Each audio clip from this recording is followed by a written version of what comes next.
The Afghan mountains stretched endlessly under the harsh morning sun, their jagged peaks cutting into a cloudless sky like broken teeth. Staff Sergeant Marcus "Ghost" Rodriguez adjusted his scope one more time, watching the valley below through the crosshairs of his Barrett M82A1 sniper rifle. 3 days into what was supposed to be a routine reconnaissance mission, he had that familiar itch between his shoulder blades that meant trouble was coming. "Ghost, you seeing anything up there?" The voice crackled through his earpiece. It was Lieutenant Jake Morrison, leader of SEAL Team 7, positioned 2 clicks down in the valley with 5 other operators.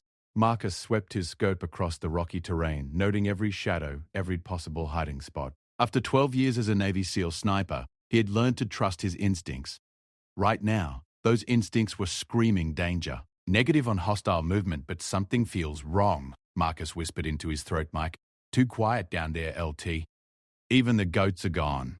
Lieutenant Morrison's team had been tracking a high-value target through these mountains for 4 days. Intelligence suggested that Hakeem al-Rashid, a bomb maker responsible for killing dozens of coalition forces, was hiding in one of the caves that honeycombed these ancient hills. The mission was simple in theory: locate, capture, or eliminate the target and get out clean. Marcus had positioned himself on the ridge specifically because it offered perfect overwatch of the entire valley. From his elevated position, he could see for miles in every direction. His job was to be the guardian angel, watching for threats while his teammates moved through the dangerous terrain below. The team had been together for 3 years and they moved like a single organism. Morrison led from the front, never asking his men to do anything he wouldn't do himself. Petty Officer First Class Tommy Chen was their communications specialist and tech expert. Hospital Corpsman Second Class David "Doc" Williams carried the medical gear that had saved all their lives at one point or another. Petty Officer Second Class Antonio "Tony" Vasquez handled explosives and breaching. Petty Officer Second Class Kevin "Red" O'Brien was their point man, with an uncanny ability to spot danger before it spotted him. And then there was Marcus, their eye in the sky, their silent protector. "Red's got movement in the cave complex." Morrison's voice came through the comm. "Looks like we found our guy." Marcus shifted his position slightly, getting a better angle on the caves. Through his scope, he could see Red moving carefully between the rocks, using hand signals to communicate with the rest of the team. The caves were about 800 meters from Marcus's position, well within his effective range. "I've got eyes on you, Red." "Clear path to your 10 o'clock, Marcus reported, tracking his teammates' movement through the scope. The morning had started like any other in this god-forsaken country. They had moved out before dawn, using the darkness to get into position. Marcus had climbed to his overwatch point while the team prepared to sweep the cave complex. Standard operating procedure called for the sniper to provide cover and intelligence from a concealed position, while the assault team conducted their mission. But as the sun climbed higher, Marcus noticed things that made his trained eye narrow with concern. There were no birds in the sky. The usual morning sounds of insects and small animals were absent. Even more troubling, he spotted subtle signs that someone had been moving through the area recently. Disturbed rocks, bent vegetation, the kind of traces that most people would miss but that stood out like neon signs to someone with Marcus's experience. "Ghost, we're moving to breach," Morrison announced. "Keep us covered." "Roger that." "I've got overwatch," Marcus replied, settling deeper into his hide. He had spent hours the night before carefully constructing his position, using natural terrain features and camouflage to become invisible against the rocky mountainside. As he watched through his scope, Marcus saw his teammates moving with practiced precision. Red took point, followed by Tony with the breaching charges. Morrison and Chen moved parallel, while Doc brought up the rear, constantly scanning for threats. They had done this dance hundreds of times before, in Iraq, Afghanistan, and in training facilities back home. The cave entrance yawned dark and ominous in the side of the mountain. Intelligence reports suggested it was part of a larger complex that had been used by various groups over the centuries. The Soviets had fought here in the 1980s. Before that, British forces had tried to pacify these same valleys in the 1800s. Now it was America's turn to learn the harsh lessons these mountains taught. Marcus's radio crackled with Red's voice. "Multiple chambers inside. Hearing movement deeper in the complex."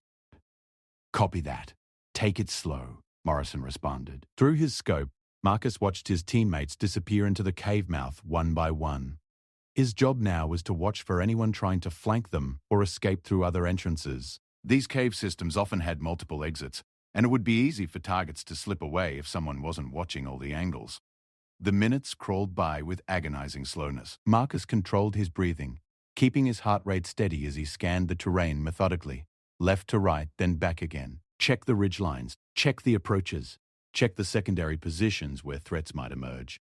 That's when he saw the first glint of metal. It was just a flash, barely visible, about 1,500 meters to the northeast. Marcus immediately swung his scope toward the movement, his finger finding the trigger guard of his rifle. What he saw through the powerful optics made his blood run cold. Armed men were moving into position along multiple ridgelines carrying RPGs and assault rifles. Marcus counted at least 20 fighters, possibly more hidden from view. They were setting up what looked like a coordinated ambush, positioning themselves to catch Morrison's team in a deadly crossfire when they emerged from the caves. Viper 6, this is Ghost. We have a problem. Marcus spoke urgently into his radio, using Morrison's call sign. Multiple hostile contacts setting up ambush positions. Count at least 20 fighters with RPGs and small arms. They've got you surrounded. Morrison's voice came back tense but controlled. Copy, Ghost. We're deep in the complex. Can you give us routes out? Marcus quickly scanned the terrain, his trained mind calculating angles, distances, and possibilities. The enemy had chosen their positions well. They controlled the high ground on 3 sides of the valley, creating a kill zone that would be nearly impossible to escape once the shooting started. Negative on clean routes, LT. They've got overlapping fields of fire on all approaches. You're going to need to stay put until I can thin the herd. How many can you handle from up there? Marcus did rapid calculations in his head.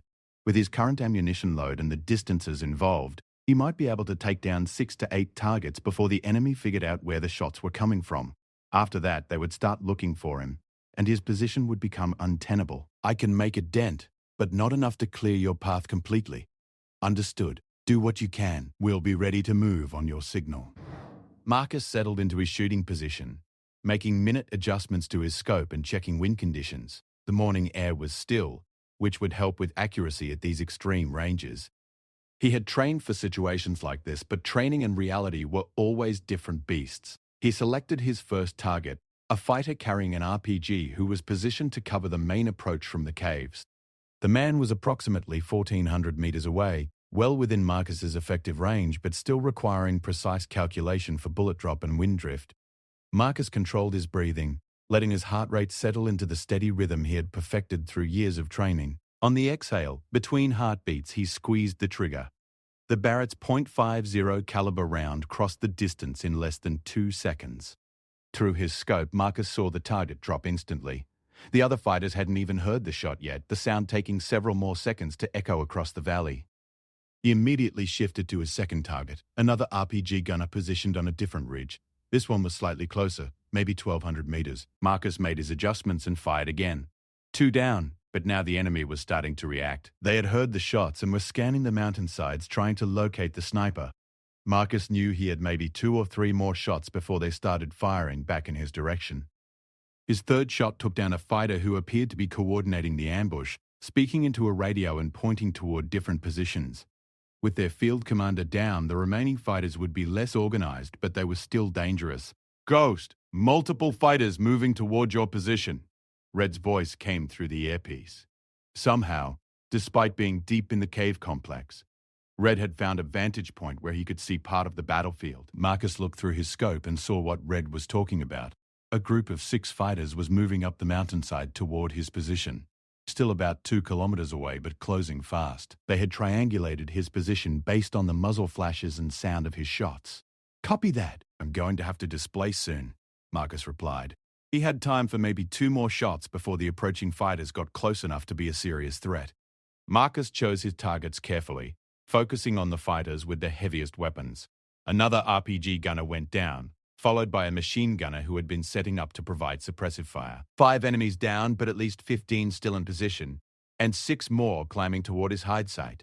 The mathematics of the situation were not in favor of the SEALs. Viper 6, I need to move. They're closing on my position, Marcus reported as he began breaking down his shooting position. Understood, Ghost. We found the HVT, but he's not alone. Estimate 6 to 8 fighters with him in the complex. We're going to need some time to complete the mission. Marcus felt the familiar weight of responsibility settle on his shoulders. His teammates were counting on him to keep the enemy focused elsewhere while they dealt with their primary target. But with fighters climbing toward his position and others still maintaining the ambush, his options were limited.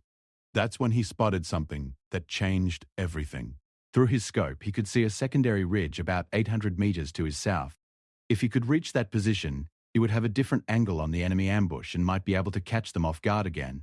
But getting there would mean crossing open ground while under potential observation from multiple enemy positions. It would be the most dangerous movement he had ever attempted in his military career. Marcus gathered his essential gear, leaving behind anything that would slow him down. His rifle, ammunition, radio, and water were all he could afford to carry. Everything else would have to stay behind. Moving to alternate firing position, he reported. Give me 10 minutes, then be ready to move on my signal. Copy, Ghost. 10 minutes. Marcus began his movement, using every piece of cover available as he worked his way down from his original position.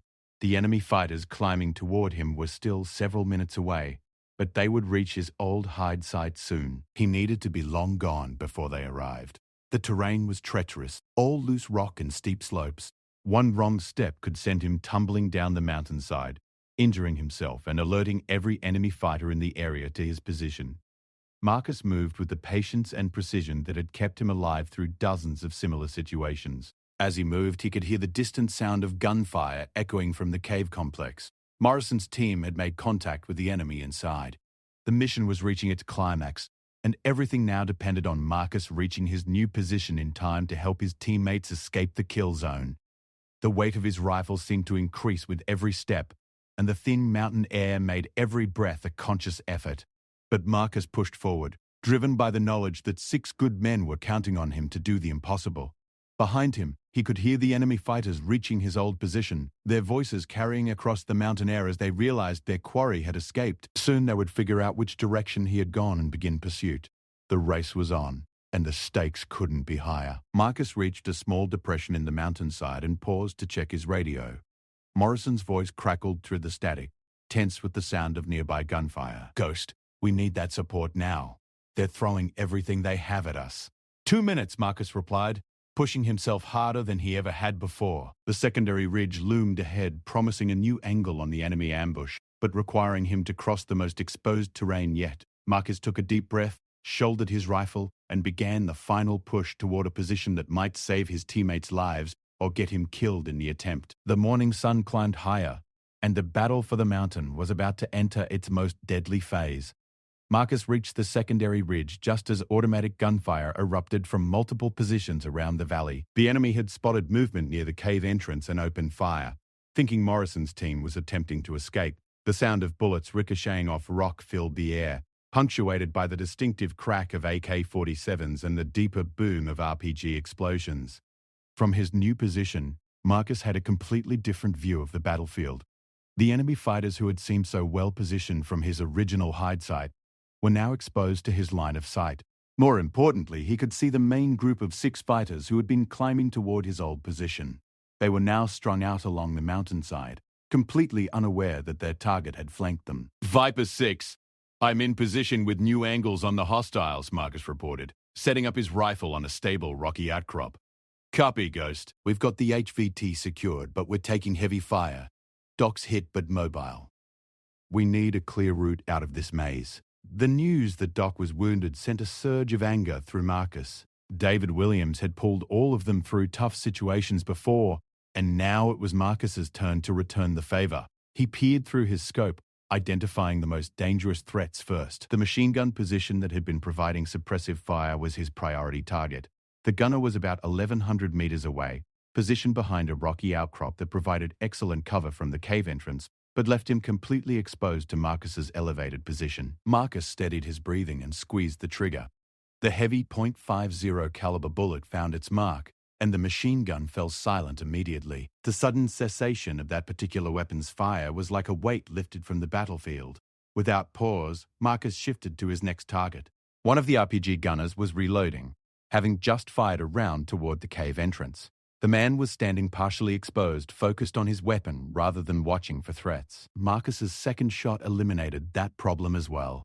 But now the enemy was beginning to understand what was happening. Voices shouted across the valley in Pashto, and Marcus could see fighters pointing toward his general area. He had maybe 2 more shots before they started returning fire in earnest. His third shot took down another machine gunner, this one positioned to cover the northern approach from the cave complex. With that threat eliminated, Morrison's team would have at least one potential escape route, though it would still be dangerous. "Ghost, where do you want us to move?" Morrison's voice carried the strain of combat.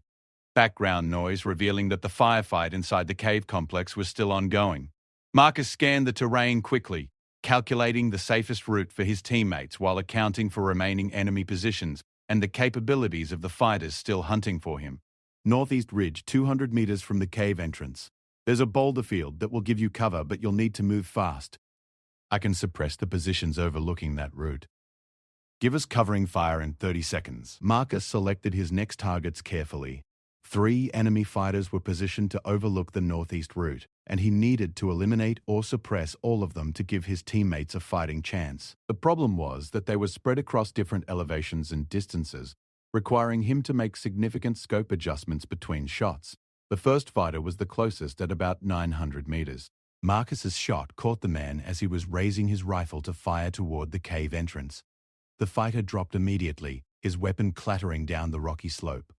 Immediately, Marcus adjusted his scope for the second target, positioned about 1,300 meters away on a higher ridge. This shot required compensation for both distance and the steep upward angle. Marcus fired and saw the target fall backward, disappearing behind the rocks.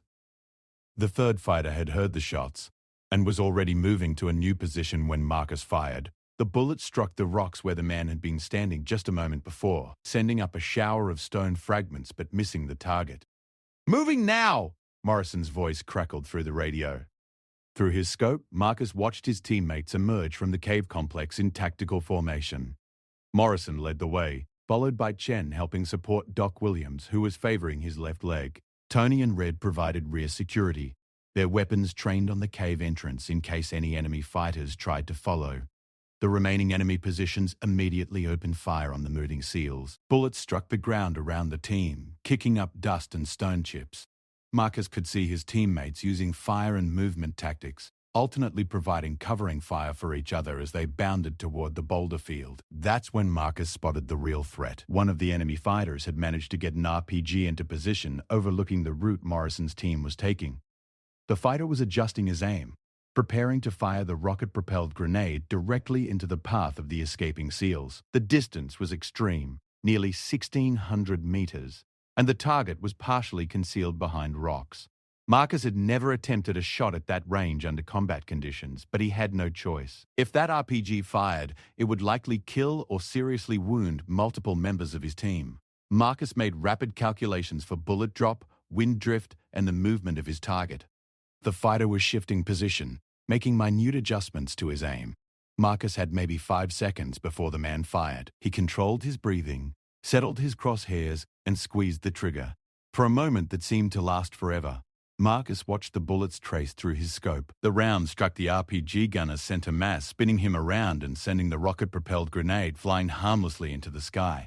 "Beautiful shot, Ghost!" Red's voice came through the radio. "We're at the boulder field."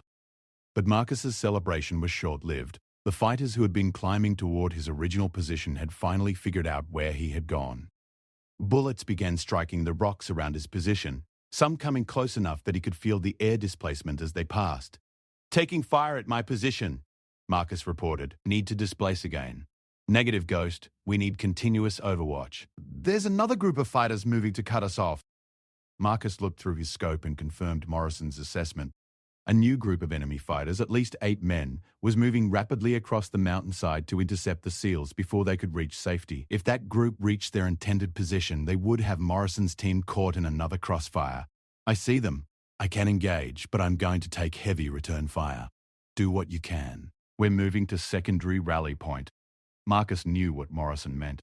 The secondary rally point was a defensible position about 800 meters from the boulder field, but reaching it would require crossing open ground under observation from multiple enemy positions. His teammates would be completely exposed during that movement. The new group of enemy fighters was moving in single file along a narrow trail, trying to reach a ridge that would give them a commanding view of the SEALs' escape route.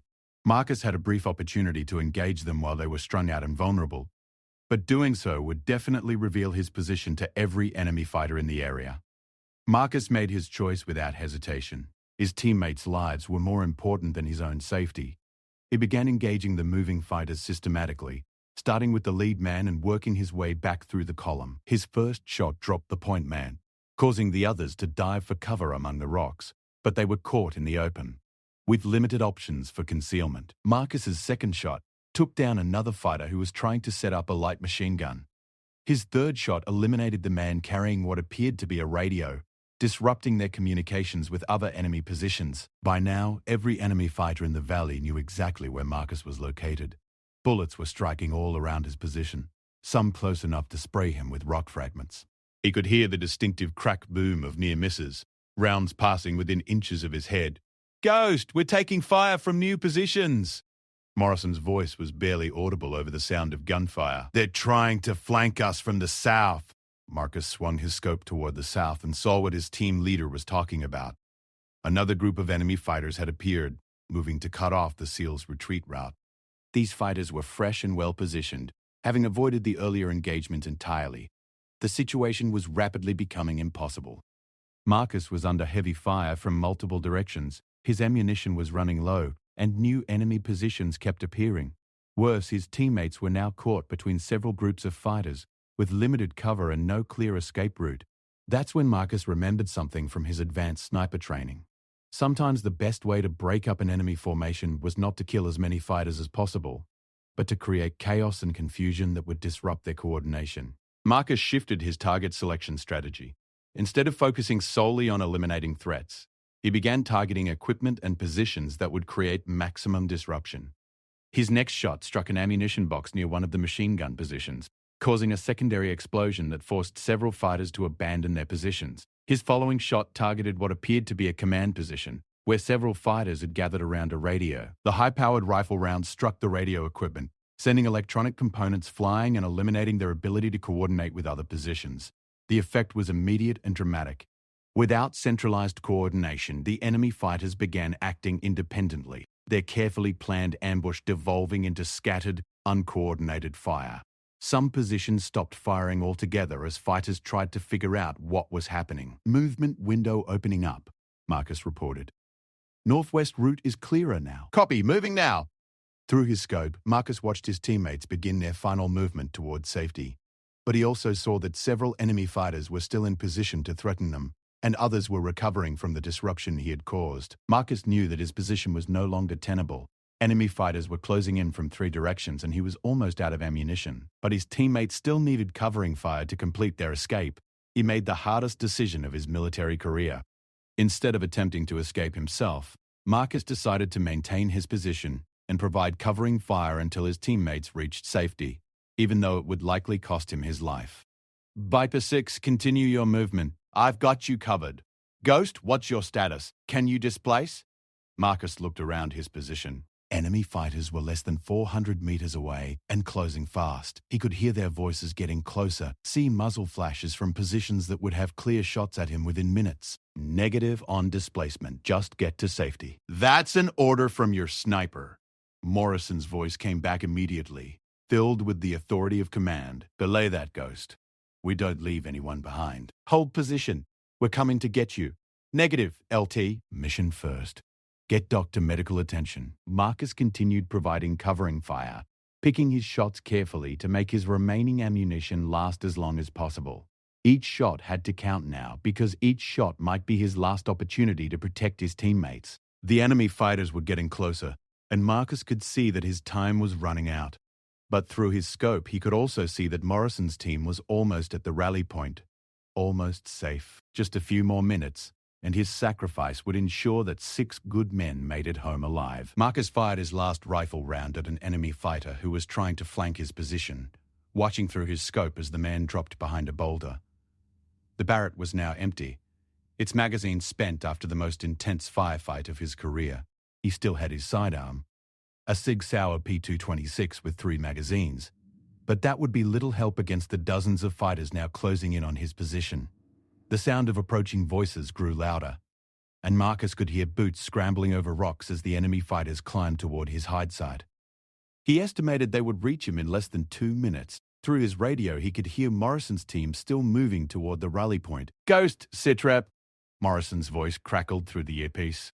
Winchester on the Barrett, Marcus replied, using the military term for being out of ammunition. Enemy fighters about 90 seconds from my position. How's your movement? We're almost to the rally point, but we've got problems. Red spotted another group moving to intercept us. We need more time. Marcus felt a cold determination settle over him. His teammates needed more time, and he was the only one who could give it to them. He began gathering everything that could be used as a weapon or tool. His knife, the remaining magazines for his pistol, and 2 fragmentation grenades that he had been saving for an emergency. If the enemy wanted to take his position, they were going to pay a heavy price for it. Marcus moved away from his shooting position to a cluster of large boulders that would provide better cover for a close-range fight. As he moved, he activated his survival radio beacon, sending an emergency signal that would alert any friendly forces in the area to his situation. The first enemy fighter appeared about 60 meters below Marcus's position, moving carefully up the steep slope with his rifle ready. Marcus let him get closer, waiting until the man was within pistol range before engaging. His first shot with the Sig Sauer dropped the fighter immediately, but the gunshot revealed his new position to the other approaching enemies. Automatic weapons fire erupted from multiple positions as the remaining fighters tried to suppress Marcus while advancing. Bullets struck the rocks around him, sending up showers of stone fragments. Marcus kept his head down and waited for the firing to slacken before returning fire. His radio crackled with Morrison's voice. Ghost, we've reached the rally point, but we're still taking fire. The extraction helicopter is 10 minutes out. 10 minutes! Marcus had to hold his position for 10 more minutes to ensure his teammates could reach the landing zone safely. With his current ammunition load and the number of enemy fighters approaching, it seemed impossible. That's when Marcus heard something that changed everything. The distinctive sound of rotary aircraft engines echoing across the valley, but not from the direction of the planned extraction. This sound was coming from the south, and it was getting louder rapidly. Through a gap in the rocks, Marcus caught sight of 2 Apache attack helicopters approaching at high speed. Someone had received his emergency beacon and dispatched close air support. The Apaches were still several minutes away, but their arrival would completely change the tactical situation. Marcus keyed his radio. All stations, this is Ghost. Apache gunships inbound from the south. Recommend you mark your position with infrared strobes. Copy, Ghost. Strobes activated. Can you hold until air support arrives? Marcus looked down the slope and counted at least 12 enemy fighters moving toward his position in 2 groups. They were being cautious now, having learned to respect his marksmanship, but they were still advancing steadily. I'll do my best, Marcus replied. The lead elements of the first group were now within 40 meters of his position. Marcus could hear them calling to each other in Pashto, coordinating their final assault. He checked his pistol ammunition one more time. 16 rounds remaining, plus the 2 grenades. Marcus made his decision. Instead of waiting for the enemy to come to him, he would take the fight to them while he still had the element of surprise. He pulled the pin on his first grenade and counted to 3 before throwing it toward the largest group of advancing fighters. The explosion echoed across the mountainside, followed by screams and shouts of confusion. Marcus immediately moved to a new position, using the chaos to relocate before the enemy could fix his location. From his new position, Marcus could see that the grenade had disrupted one group of fighters, but the second group was still advancing. 3 men were moving up a narrow ledge that would bring them to his level within a minute. Marcus drew his pistol and waited. The first fighter appeared around a boulder, his rifle sweeping back and forth as he searched for targets. Marcus's shot took him center mass, and the man fell backward off the ledge. The second fighter was more careful, using the rocks for cover as he advanced. Marcus waited patiently, watching for any exposed part of the man's body. When the fighter leaned out to look around a boulder, Marcus put 2 rounds into his torso. The third fighter had seen what happened to his comrades and decided on a different approach. Instead of advancing directly, he began climbing higher on the mountainside, trying to get above Marcus's position and attack from above. Marcus tracked the man's movement through the gaps between boulders, but the fighter was being smart about his use of cover. Marcus would only get 1 shot when the man made his final approach, and it would have to be perfect. The sound of the Apache helicopters was getting louder now, and Marcus could hear the enemy fighters below shouting to each other with increasing urgency. They knew that air support was coming, and their window of opportunity was closing rapidly. That urgency made them careless. Several fighters broke cover and began rushing toward Marcus's position, hoping to overwhelm him before their helicopters arrived. Marcus used his remaining grenade to break up the assault, throwing it into the middle of the advancing group. The explosion sent bodies and equipment flying, but some of the fighters survived and continued their advance. Marcus engaged them with his pistol, firing carefully aimed shots that made every round count. His marksmanship training paid off as he dropped 3 more fighters in rapid succession. But now he was down to his last magazine, and there were still enemy fighters moving toward his position. The situation was becoming desperate when the first Apache opened fire. The 30mm chain gun of the attack helicopter sent a stream of high-explosive rounds into the mountainside below Marcus's position, tearing apart boulder-sized rocks and creating a wall of destruction between Marcus and his attackers. The second Apache engaged targets on the opposite side of the valley, eliminating the remaining fighters who had been threatening Morrison's team. The effect on the battlefield was immediate and devastating. The enemy fighters who had been so confident just moments before were now running for their lives, abandoning their weapons and equipment in their haste to escape the deadly fire from above. Marcus's radio crackled with the voice of the Apache pilot. "Ground unit, this is Sabre 1-6. We have you in sight. Are you secure? Sabre 1-6, this is Ghost. Position is secure thanks to you guys. My team is at the rally point awaiting extraction. Copy, Ghost.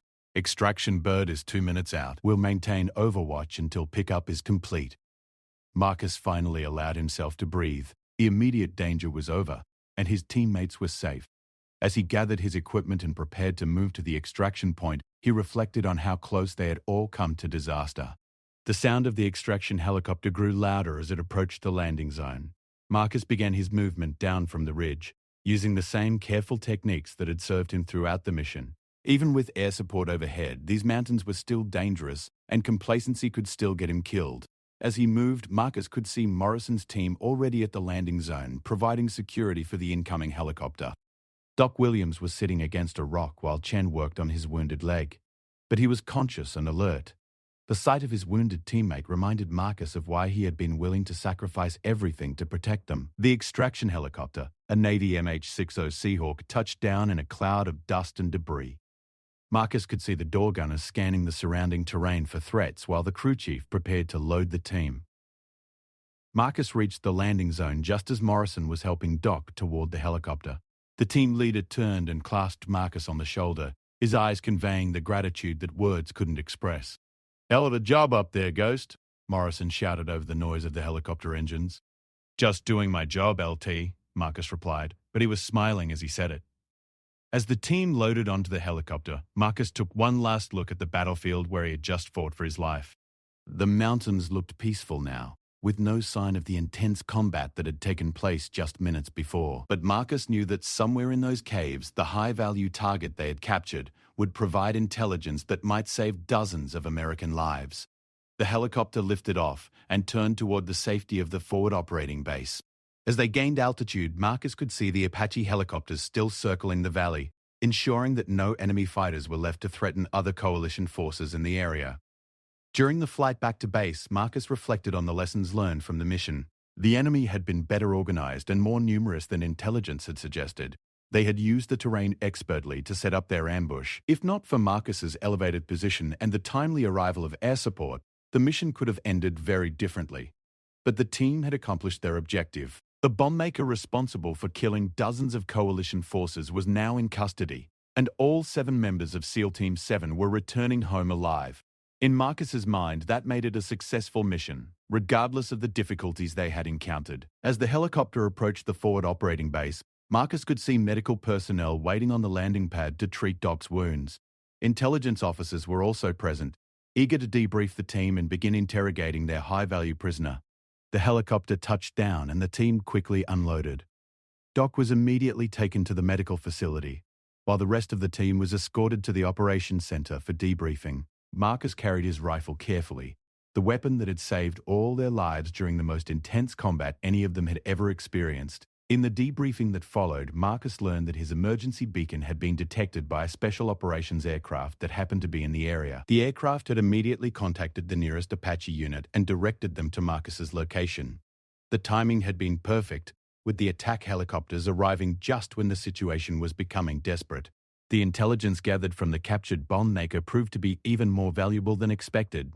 He provided information about other terrorist cells in the region, planned attacks on coalition forces, and weapons caches that were subsequently destroyed. The mission that had started as a routine capture operation had disrupted an entire terrorist network. Several weeks later, back at the team's home base in Virginia, Marcus received news that would make the mission even more meaningful. The intelligence provided by their captured target had prevented 3 separate terrorist attacks, potentially saving hundreds of civilian lives. Morrison approached Marcus as he was cleaning his rifle in the team room. "Dost, I just got word from command. They're putting you in for the Silver Star for your actions in Afghanistan." Marcus looked up from his weapon maintenance, surprised by the news. "I was just doing my job, LT." "No, you went way beyond your job. You had multiple opportunities to save yourself, but you stayed in position to protect the team. That's the definition of heroism." As Marcus considered Morrison's words, he thought about the brotherhood that bound Special Operations Forces together. In the mountains of Afghanistan, faced with overwhelming odds, that brotherhood had been tested and proven stronger than ever. The Silver Star citation would later read, "For conspicuous gallantry and intrepidity in action against an armed enemy while serving as a sniper with a Navy SEAL element during combat operations in Afghanistan." When his element was ambushed by a numerically superior enemy force, Staff Sergeant Rodriguez maintained his position under heavy fire to provide overwatch and covering fire for his teammates. His precise marksmanship and tactical decisions disrupted enemy coordination and enabled the successful extraction of his element and a high-value target. His actions reflect the highest traditions of military service and brought great credit upon himself and the United States Navy. But for Marcus, the real reward was simpler. 6 of his brothers had made it home alive, and that was worth more than any medal. In the dangerous world of special operations, success was measured not in decorations or commendations, but in bringing everyone home. The mountain battle had tested Marcus in ways he had never imagined, pushing him beyond the limits of his training and experience. But when the moment came, when his teammates needed him most, he had been ready. That knowledge would sustain him through whatever challenges lay ahead, in his continuing service to his country and his brothers in arms.